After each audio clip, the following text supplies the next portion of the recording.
You're tuned in to the Restaurant Rockstars Podcast. Powerful ideas to rock your restaurant. Here's your host, Roger Bodwin.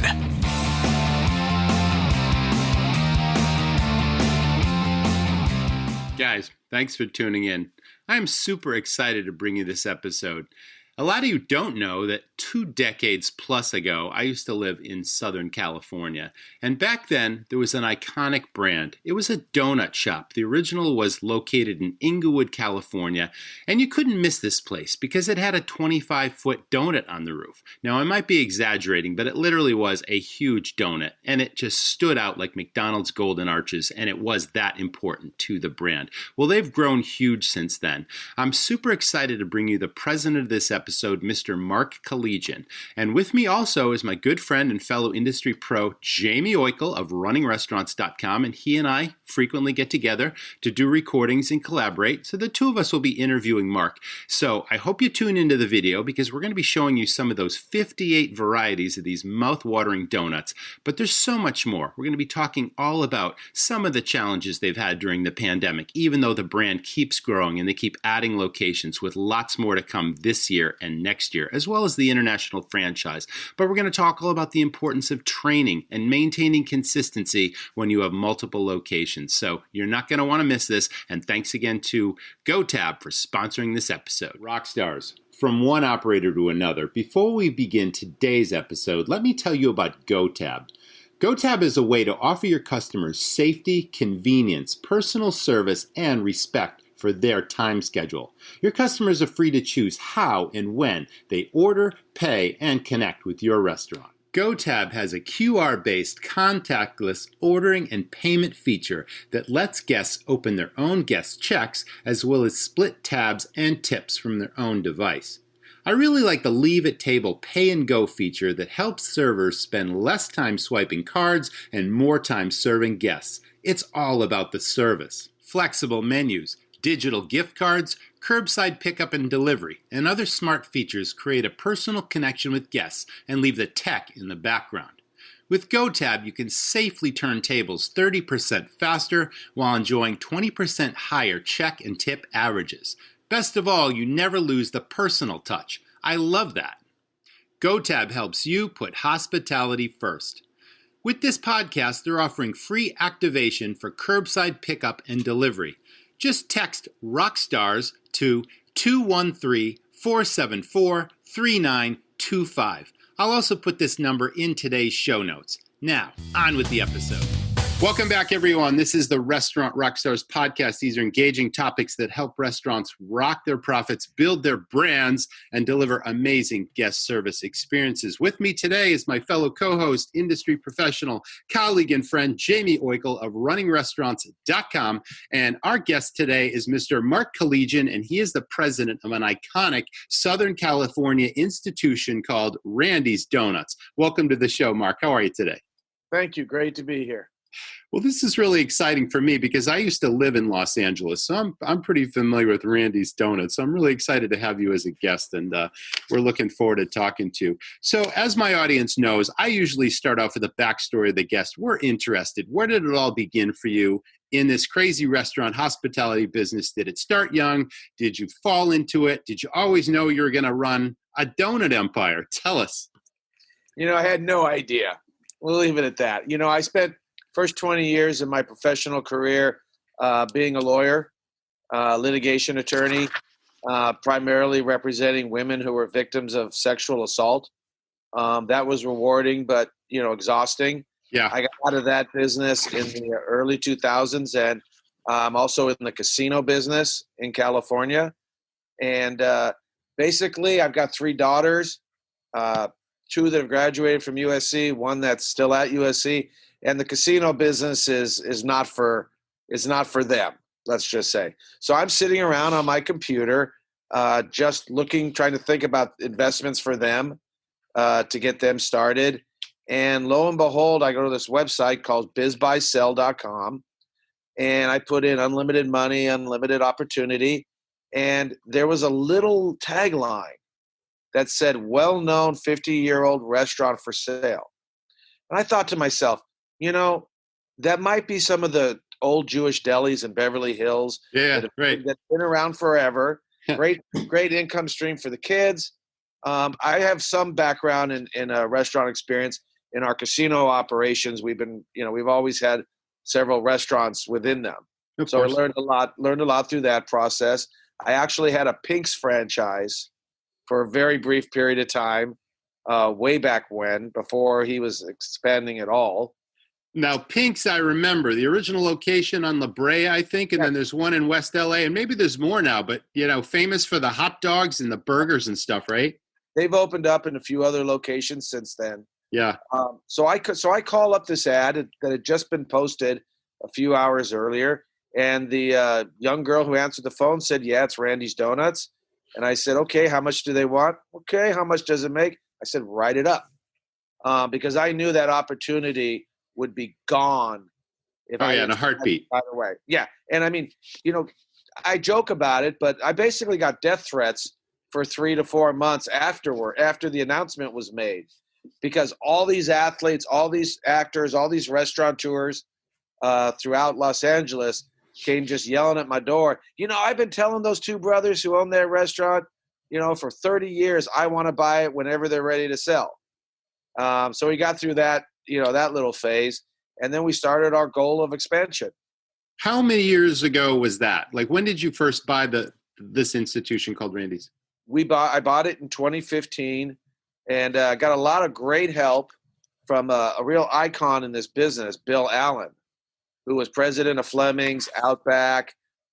He's been in almost every food concept, Mendocino Farms, Bruxy, Habit Burger. His group, luckily happens to be friends of the family.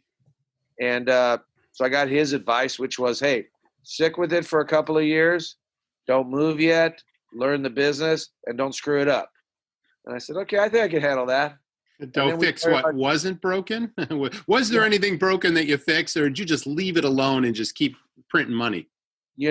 I had to remodel the interior. It'd been a long time. But the important things, the recipes and the head bakers that have been there for 20 years, we didn't change a thing. It's interesting. When you take over a restaurant or almost any kind of business, here come all the suppliers, all the vendors who never had your business before. Yep. Right. And they of course. come in, I can save you a penny here. I can save you a penny there. And it just didn't seem to be worth it to make any changes. And it's funny. I went back to Bill Allen and he had said, I said, hey, how does a restaurant that's been around for 50 years fail? And he said, well, interestingly, we had a report commissioned last year at a tremendous cost. And the answer was, 86% of the people said, it's just not the same anymore, was their reason for why they don't go back. And it turns out, if you peel that onion back a little bit, you find some guy or woman came in, bought the business, saw ways that they could shave a little bit here, shave a little bit there. And pretty soon, before you know it, it's not the same product anymore. And I always tell people, my opinion is, it's a fine line in the restaurant business between doing it right and doing it wrong. And if you fall on the wrong side of that, I hate to say, but your investment probably will not pan out. So how many locations right now? Because I know you're expanding pretty rapidly, and I think there's 12 new locations on the horizon coming up. But right now you've got, 8 or so in Southern California? Right. We're opening stores 6 and 7 this month and next month in Torrance and Costa Mesa. We have 4 more planned for Southern California next year. We're very excited. We're opening up 3 to 5 stores, depending on construction, in Las Vegas next year. And we're going into Central California starting in January for 3 stores. Internationally, we're just going a little bit crazy. Korea has really fell in love with our product and really taken off. They've opened their 3rd store now and within a few months. And they're thinking big things. We're all over Saudi Arabia. We just signed with Kuwait. We're just signing a deal with France and Morocco. We have a lot of deals pending in Asia just as soon as the whole COVID crisis, comes to pass. That's so interesting. And I know that this international expansion is obviously expanding the notoriety and the brand awareness, across the pond and all that kind of stuff. But did they contact you? Did you have sort of this idea that it could go international? Like, how did the first franchise, like Korea, why? I mean, how did it all start? Well, a restaurant broker actually brought me that deal, who we had hired and we were working with for quite a while. The franchise experts, so to speak. And, we always felt really good things internationally. And that I gained that from talking to the prior owners, two great brothers, Larry and Ron Weintraub. We bring them out to every store opening. They're just great guys. They always hang around Inglewood all the time. I think they suffer a little bit from the BTD, which my dad calls born to death syndrome. Yeah, right. You can't. It was their identity, and they let it go. How did that go for them? Did they regret the decision? No. They were in their late 70s. They'd been there 50 years. They'd been, 7 days a week, every day, and they looked forward to the retirement. And they're very happy for us and everything we're doing. And they're just really great guys. But and they're your biggest fans now. Yeah. Well, we saw that internationally, they had opportunities. They had been telling us to expand all over China, expand everywhere, and it just wasn't their cup of tea. And so we really thought we'd do well internationally. Asia has a real passion for the sweet tooth, as does the Middle East. So we're looking for good stuff. So obviously you're so well known in Southern California. That word institution keeps coming up because the longevity of the brand, it's amazing. I've always loved the giant donut, on top of the locations. I mean, it's kind of like the golden arches at McDonald's, right? It's your calling card. It's what, it's instantly recognizable. It's kind of like classic Route 66, all that kind of stuff. It's got that sort of 50s sort of, vibe to it. It's really cool. Does that translate to international? Are they just building a brand there that people are completely unaware of? They're just interested in the product, but they don't know anything about, hey, this is Southern California rock and roll surfing, all that kind of cool stuff. I mean, does it had its identity? I mean, they know about it. It did. Yeah. Okay, cool. I mean, whether they know about it from movies only and the giant donuts, whether it's someone who's come there and eaten before, we have a pretty high visibility factor and recognition factor internationally. That's awesome. Fantastic. Hey, Raj. Jaime, jump on in, man. Dive on in. Yeah, listen, do you have the ability to go to their website for 2 seconds? And if so, I'll just talk in the meantime. But the reason I want to do that is because I have one of their page. I have the page up that has our selections on it, which is probably under varieties if you go there. I looked at that too. You're right. Yeah. We got to show this page if we get a chance because holy cow, you can see what the heck's going on here. So while Raj tries to pull it up, Mark, talk about these are not ordinary donuts. So first of all, if anyone wasn't sure of that, these are not. You have just an incredible lineup. So how do you where did these come from? How do you create them? What's going on with that? Well, most of them have been around for about 30, 40 years. You look through our list and you start with the classics and the deluxe, and those are those are real traditional donuts that you've seen everywhere. Our head baker, Ismael Garcia, is somewhat of an artist in his own right, and he's always creating new things. He created the buttercrumb donut that you'll see on the page, and literally we tell people it'll change your life when you bite into that. Are you guys seeing this? Can you see the donuts? Yes, sir. His latest lemon old-fashioned is just rising to the top. But the funny thing is, the story we always tell is we do all the catering for Fox Studios in LA. Awesome. And they got 15, 20, whatever productions with $1 million actresses and actors. And at the end of the day, people who want their omelet made, only a certain specific way for calories and so forth, just dive into the traditional donuts. They don't care. We started introducing the premium donuts in about 2018, simply because out in California, we're starting to get there's some competition from these gourmet donuts that are $4.50 up to $5-6 and so forth. So we wanted to come out with our own line of different topping type donuts, but do it at a lower price point. We're very proud that we're able to keep our price point as low as it is, because that lets us serve, a wider, population and demographics. You get the blue collar worker, you get the family, you take care of everybody, and we're proud of that.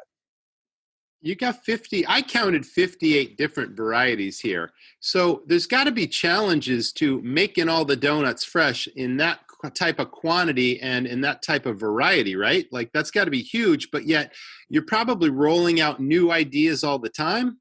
Does that happen? Yeah. We roll out new ideas, LTOs, and if they stick, we keep that. The buttermilk stick, the lemon old fashioned stick. We're doing some peanut butter. I can't even explain it, with Reese's on it and so forth. Awesome. And I've given them the leeway to be creative. But the funny thing is, at the end of the day, all said and done, that glazed donut of ours, that's 4.5 inches wide and 2.5 inches tall and light and fluffy and airy, sells 3 times more than our second bestseller. And well, the glazed donut is kind of a major classic, right? Because I'm 58 years old and I ate them like 52 years ago, 56 years ago when I was little kid. And where I grew up in Massachusetts, it was called a honey dip donut, but essentially it's a glazed donut. So some people call them raised, people refer to them as raised. They've been around a long, long time, right? And then obviously the chocolate and the sprinkles and, all that kind of stuff. This is amazing.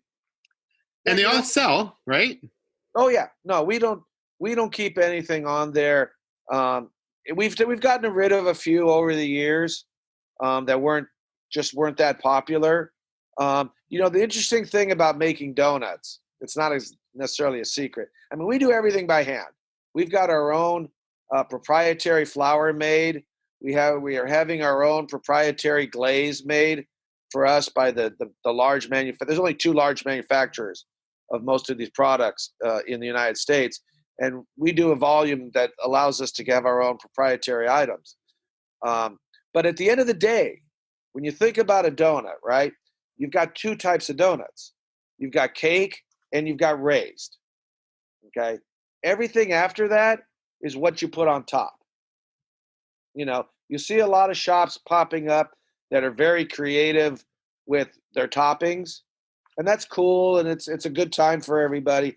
But at the core, their donut doesn't stand up to our donut, and that's what really makes the difference.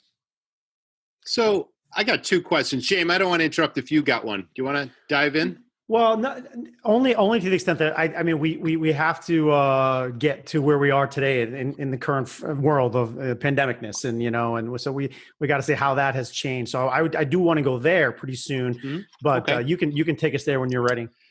Yeah, I was really interested to ask because there was sort of a trend, call it a craze for a while. Maybe it's still going on. You would know better, where cupcakes became super huge and cupcake shops opened up all over the place, right? So is that still something that you would consider competition? And then if yes, tell us about it. But I'm also curious about, what is the competition? Is it Krispy Kreme? Because that's well known. Is it other independent donut shops, or you just say, I'm dominating this segment and I really don't care what the competition is doing because we're dominating the segment? Like, tell us all about that. Well, we're in donuts themselves at the right price points are a very interesting dessert item, because it's really the only dessert. Well, first, it's the only American created dessert, but it's really the only dessert that you can eat morning, noon, and night.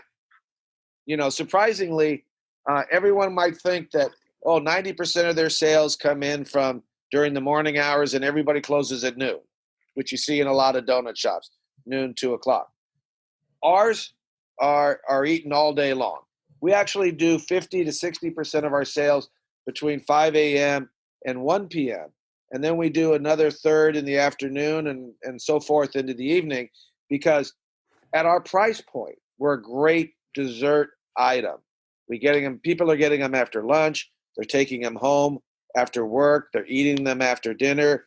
The people who've been imbibing of whatever turns them on at night, whether they're smoking something or drinking something, they like to come in for a donut late at night.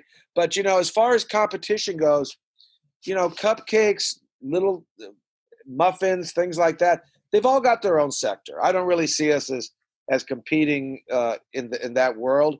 As far as other donut shops go, we're kind of unique because what we have in the donut industry is we've got neighborhood donut shops that might sell, 500 donuts a day along with sandwiches and lottery tickets and so on and so forth. And they're really not our competition. You've got the Krispy Kremes, Krispy Kreme, Dunkin', has their variety. Krispy Kreme has its, glazed offering.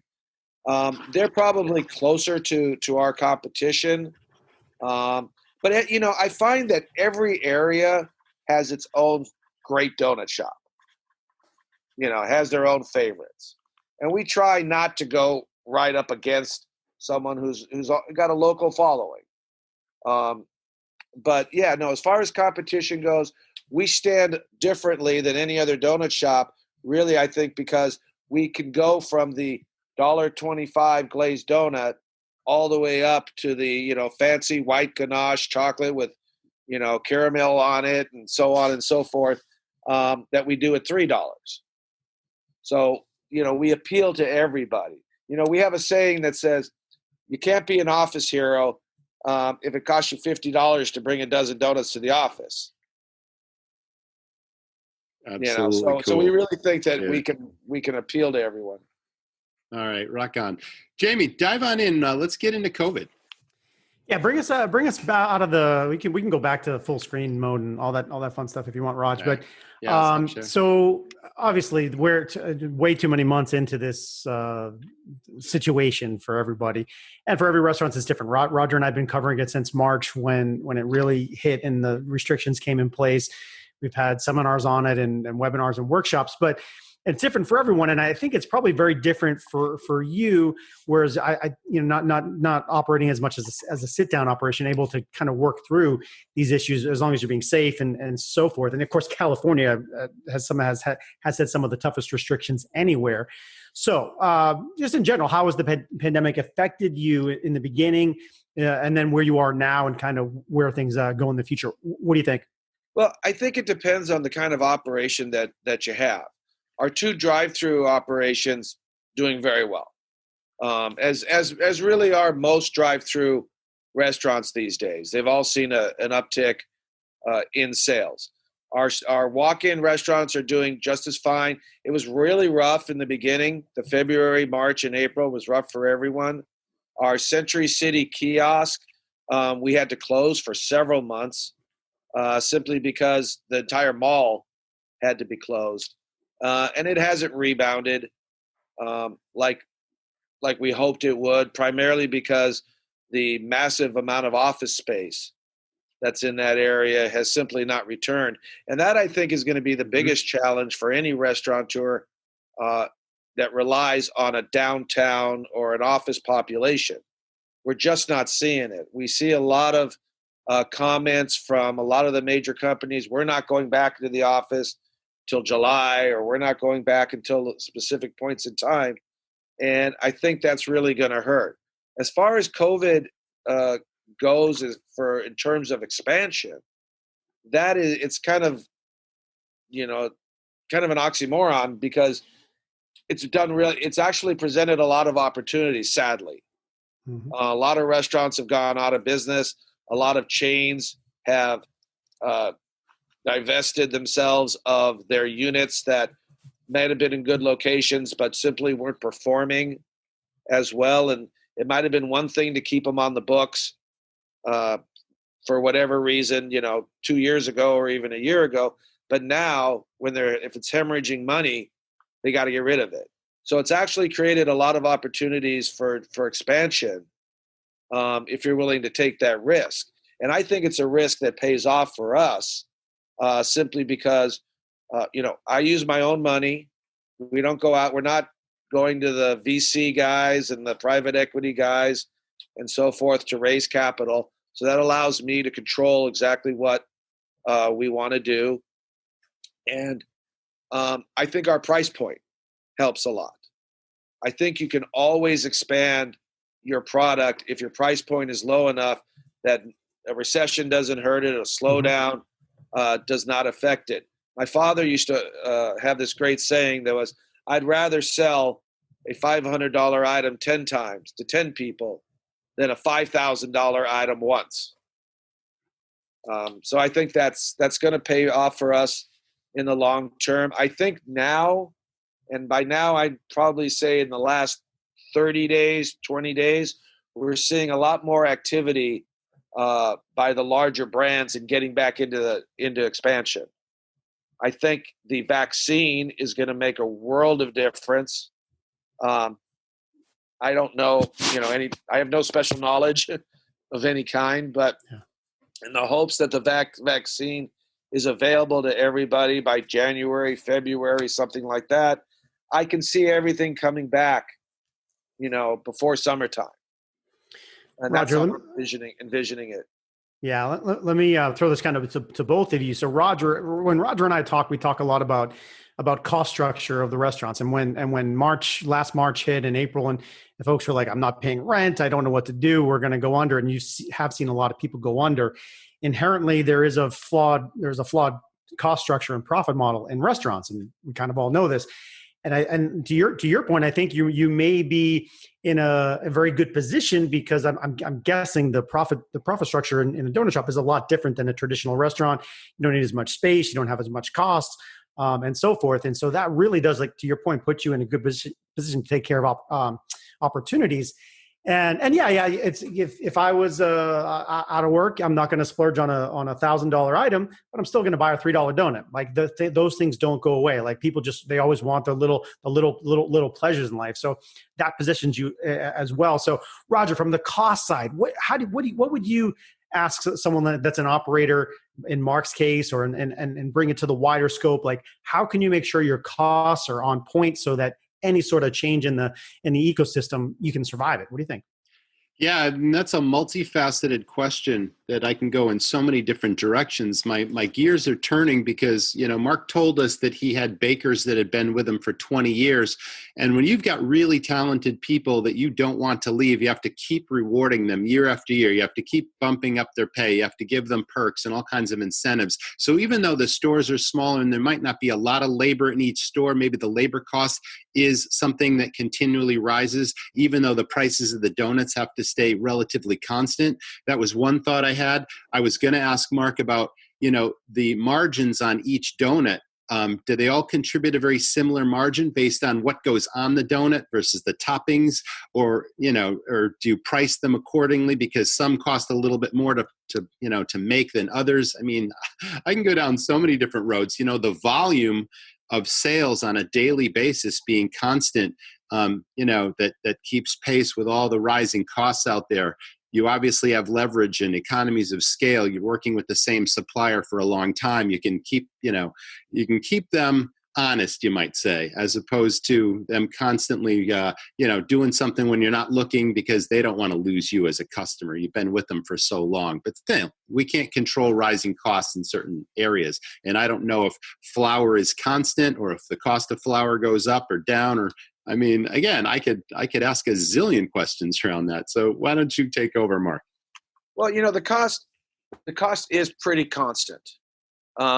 Just by example, we just spent about a week going through all of our costs because, we're at that time of the year where the two large bakeries will give us their price increases for January 1st.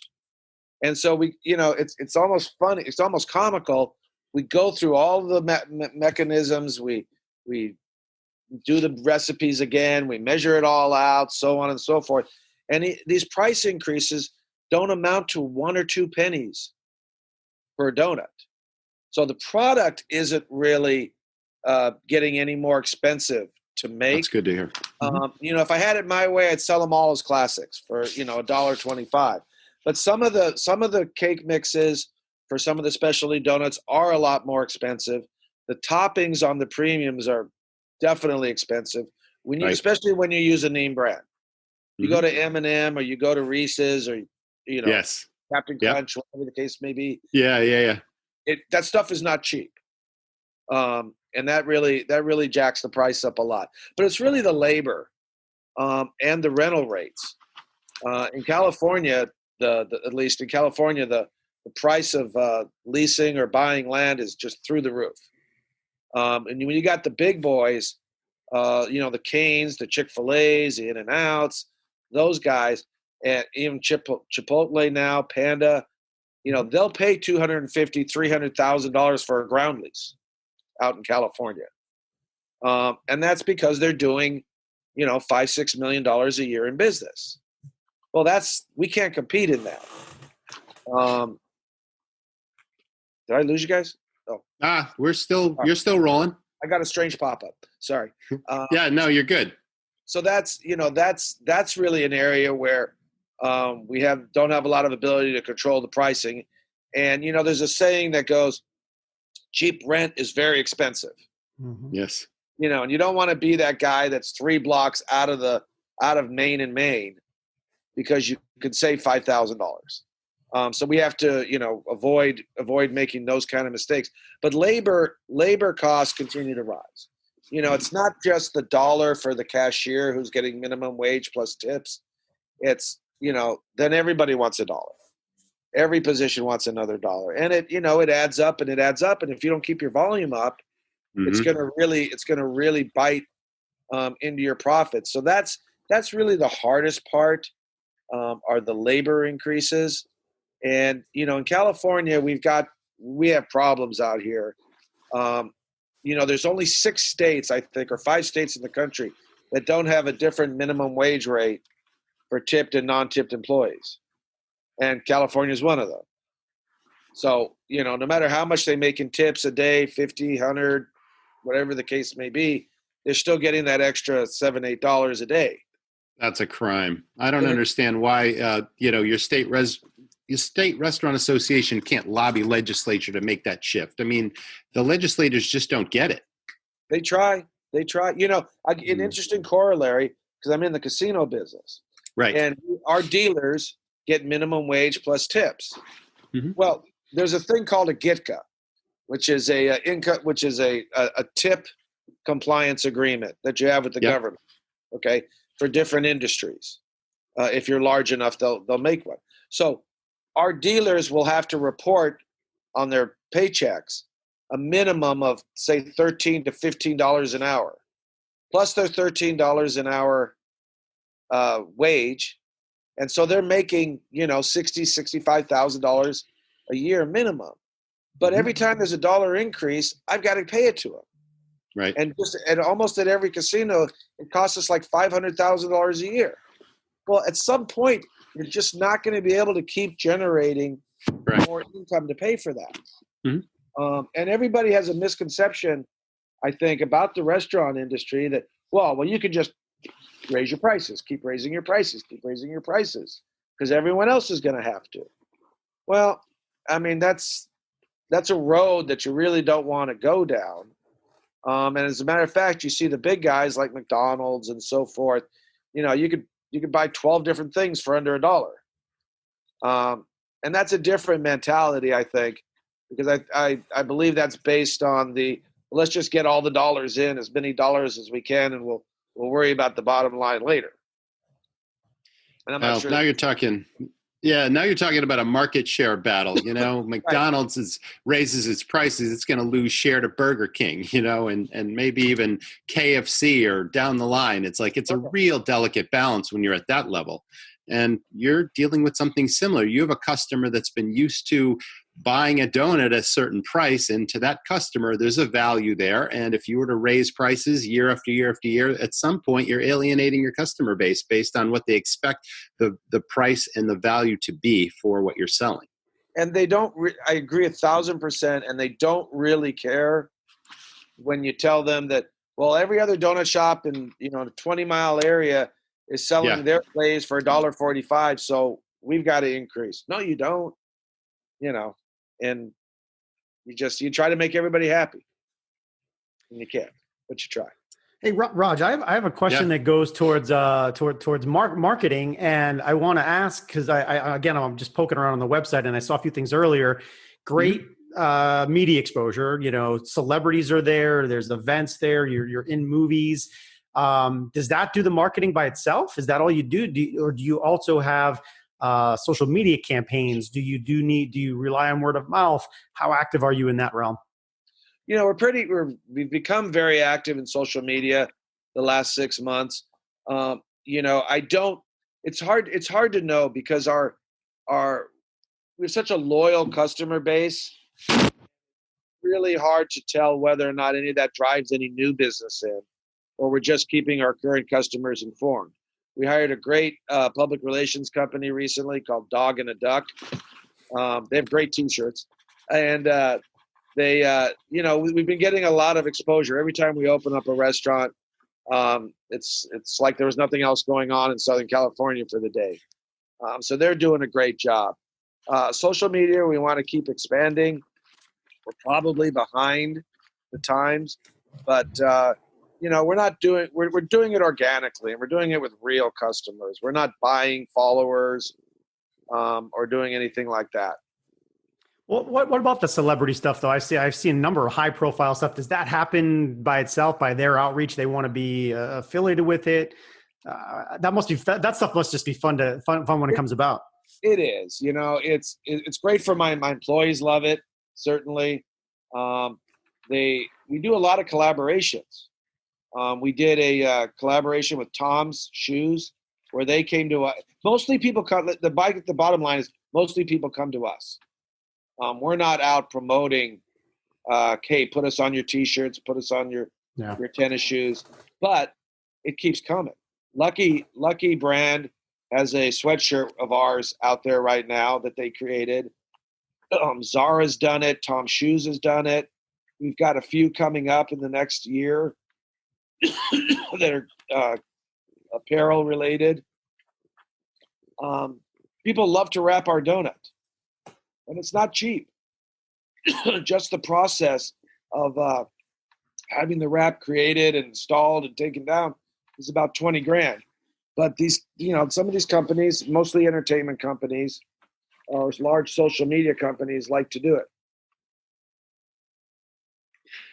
You know, that's an interesting point. The celebrity and the Hollywood connection. I mean, there's so much product placement that goes on in Hollywood that really, you know, just puts a spotlight on a certain brand. Is there any way that you can take part in that? And is there any way to really brand a donut so that the logo shows up when someone, you know, Cameron Diaz is eating a Randy's donut in some movie and you somehow get the exposure from that? Is that possible? Well, excuse me. When they use our logo and stuff, they've got to come get permission. Mm-hmm. And, you know, we do get ripped off a lot. And sometimes we'll just let it go by if it's a good thing or so forth. But we try to get permission every time. That's jumping across the screen here. Apologize for that. Yeah, my home office. I got cats, and sometimes they jump all over the studio. I'm sorry. Keep going, Mark. I'm actually in my bed right now because you see, I keep a big picture of Randy's Donuts above my bed. My wife really thinks that's classy. No, I'm kidding. Awesome. Awesome. But no, it's we try to do that stuff. We don't seek it out. Mm-hmm. We welcome it.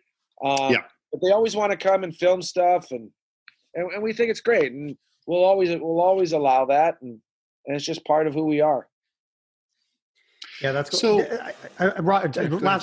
super quick thing you can touch on, because you talked about merchandise, other people doing your stuff. I saw on your own stuff, you guys sell your own merchandise.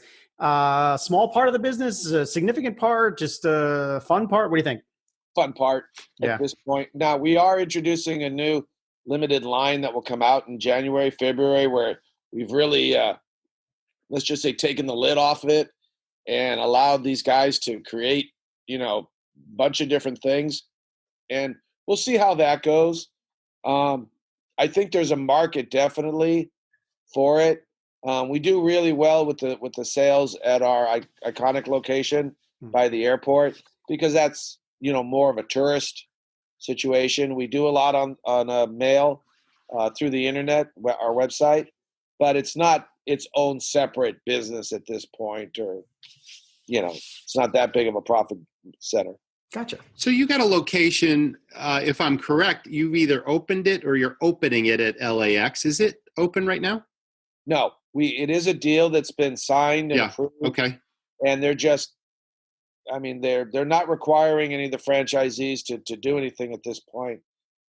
Still, a lot of them out here aren't even open. The terminals are open, but maybe only one or two food stations are open. Okay. It's coming up. But when that happens, I see that. There's so many Pacific Rim visitors that pass through LAX, and that just seems like it's going to be a huge potential opportunity to increase the franchise opportunities in Asia and elsewhere, right? Just because they see it at LAX, they suddenly equate it to LA, and they try a donut. It's like, next thing you know, they want to start a franchise. I could see this totally blowing your business up just because of the airport location. It does. No, it does help a great deal. And it's interesting when we get contacted by people who are interested in franchising and so forth, which, we just started franchising domestically in June of last year. And then as soon as we were starting to make deals, COVID happened. So everybody's pretty much on hold right now. But sure, historically, at least what I've been told, is people who are interested in getting franchises or building a territory, they have to have an attachment to the product. And generally, we find that with people who've already been out to our store. We don't get a lot of response from people who have never visited our store, because it's hard to tell somebody, well, I have their best burger, or I've got the greatest this or that. Well, yeah, sure you do, maybe you do, but until you taste it, what do you know? It's all words. Consistency is probably the most important thing when you're franchising, and to maintain the integrity of that brand. So it's relatively easy, I guess, in Southern California, and I'm not going to speak for you, but most franchises operate on the royalty agreement, and then a franchisee needs to purchase so much of the ingredients and maintain the recipe consistency and all that kind of stuff so that the product is identical to the next location. How does that work overseas? Are they still required to buy their ingredients? Are your bakers literally shipping stuff around the world? Because that wouldn't be cost effective. Are you duplicating what you're doing here in Korea? Like, how does all that work? Well, we bring it, if it's international, we bring a team over here for about 4 weeks to learn our process. And again, because these are the manufacturers we use, no secret, Bake Mark and Don Foods, they're international. Okay. That makes it considerably easier. And there's two, equipment manufacturers that we're in tight with. So there has not been an issue except for a few instances where we couldn't get the exact same ingredients shipped overseas. Now, we will allow them the flexibility on some of the toppings to go locally, because it's just a lot more cost savings for them to buy it there. And, every area has their own unique items. For example, Korea, boom, they wanted the mango flavoring. It's okay, fine. They sent it to us. We tested it. We said, yeah, it's going to work great. Go ahead and use it. But we really haven't had a product problem, and that's thankful to our suppliers. There are a lot of restaurants that have become brands unto themselves, very similar, maybe a similar story to Randy's. Long history. At some point, they want to expand with the franchising model. And it's got to be a tremendous amount of work, legal work and other work, just putting the framework in place and figuring out how you're going to duplicate a system and a series of systems from one location to multiple locations. Aside from the legalities and the huge expense in putting all the manuals and the requirements together to get people to follow the formula, it's like, who did you work with to put the formulas and the systems in place so that it was duplicatable, if that's a word, you know what I mean, across different units? Well, falling on my legal background, nobody likes to reinvent the wheel. Right. So, we went to established people. We have manual writers who do nothing but this. Our law firm DLA Piper in Chicago, Stuart Hirschman, does nothing but franchises. And again, our supply chain is very narrow. So that's, and again, it's nationwide, it's international. So a lot of that helps the process. But it did take us almost a year and a half, even after having done this for, 50 years or so forth. It still took about a year and a half to get everything dialed in, to get in a position where we could offer the franchises and had the support to give them internally and with training and so forth. And, we don't want to make that mistake that a lot of them unfortunately make. They overpromise to franchisees and they end up in litigation. We're not going to avoid that route. Absolutely. Well, it certainly helps to have your legal background in everything you're doing. It does. It comes in handy with leases, with negotiations, and so forth. But the franchising, I leave to the experts. You got to do it every day of the week. So do you personally get involved in selecting potential franchisees, and what are the qualifications you look for someone coming in? Because there's lots of people out there that want to quit their job, cash in a 401k and say, hey, I want to be my own boss, yet they have absolutely zero business acumen. I mean, how tight do you screen these people? What do you look for? What are the minimum requirements? Well, we look for someone first who has some restaurant experience. Having money is great and you need to have it, but having money and no talent's a waste of time. So if you're a money guy and you want to invest in it because you've done your research and the donut industry is going in the right direction, great. We tell you, find a restaurant partner, find someone with operational experience, and we'll consider you. We're not looking for the single store mom and pa's right now. I consider those to be fillers after. We're first looking for guys who are already in the business, whether it be donuts or anything else, but they understand running a multi-unit operation. I mean, it's like they say with children, right? Once you get to the second one, it's a little bit harder. You get to the third one, it's impossible. Every store creates, more issues because you have more teams. So we really look for people who have had that experience, who've been through it, maybe are already a franchisee for another brand and want to pick up some more stores. That's the road that we're trying to go. And that's admittedly a lot harder and slower process than simply the guys who want the one store here and one store there.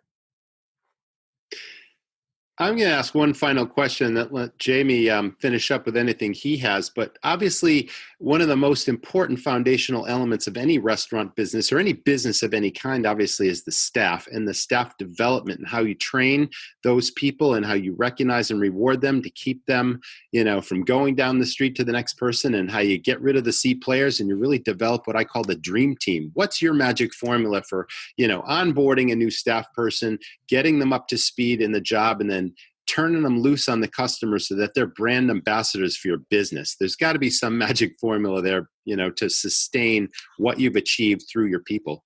Well, I think it's our willingness, and maybe it's because it's a family operation and we're not counting every single penny and so forth, is what our VP of operations, Samara Friedman, that we hired a couple of years ago, she goes, I've never seen anybody, I've been in this business for 20 years, no one invests as much in training as you do. And I think that's really the secret. We will put people on for 2 weeks' time, longer than anybody else will do for the training, because they are ambassadors of our brand, especially with the baking team in the back. We give them plenty of time to learn because, one bad donut, one bad experience can turn a customer off, forever. The other thing that we do is we really try to instill in everybody the pride of our product. And so we have a system where anyone can take a donut off the line. The baker, the fryer, the decorator, the salesperson, the boxer, anyone can say, you know what, this doesn't look like it has enough icing, or this got damaged, bent, whatever. This one might look a little overcooked, and you throw them out. Or we give, depending on the time of day, we'll set them aside for donation, depending on how bad it is. But we really instill in our staff the pride of what they're delivering, and I think that makes the difference. For sure. Huge attention to quality control, and it's great that people are empowered to recognize that is a substandard donut. That is not something that Mark or literally the founders of this company would want getting out to the public. And it's great that when you do it by hand, you're going to get the occasional sat in the fryer too long or whatever. Sure. Awesome. James, what else you got? Yeah, man. Listen, I love. First of all, I love the training piece because Roger and I often talk about that, making sure the staff is all on board and dialed in, and that is awesome. But listen, you checked all my boxes. If I were to ask one last question, which I'm just thinking of right now, going back to marketing, is do you do anything on the loyalty side in terms of 10 donuts get your next one free, or there's an app, or there's a card, or anything like that? Just curious. We're still working on that whole program, adding an app and making that, real easy for everyone to do. We don't do it quite yet. We just offer good discounts on our dozens, and we really try to keep our prices as low as possible. And that's how we give back. But we will at some point introduce that kind of system. Good. Hopefully by the end of next year. Perfect. Yeah, good stuff, Raj. Thanks, Mark. Yeah, fantastic episode. Mark, we got to thank you so much for joining us. Everyone, thanks, Jaime. Thank you, Mark. That was the Restaurant Rockstars Podcast, and we will see you in the next episode. Thanks for tuning in.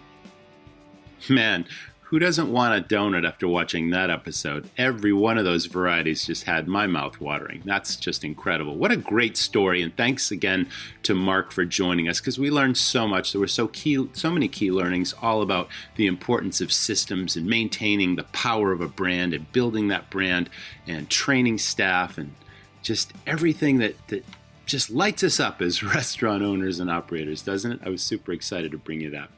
So, again, it's all about the systems. And if you have any challenges in your business and you're looking for some turnkey systems to help you with your finances, your marketing, your staff training, it's all at restaurantrockstars.com. And know this, if you're having some challenges and pain points and you just want to talk shop, why not drop me a line, Roger, Roger at restaurantrockstars.com. I have a 30-minute, no obligation consultation because I love talking shop with operators, and who knows, maybe I can help you. And we certainly appreciate you listening, so please leave us a review on iTunes. Thanks again to GoTab for sponsoring this episode, and we'll see you next time. Thanks for listening to the Restaurant Rockstars Podcast. For lots of great resources, head over to restaurantrockstars.com. See you next time.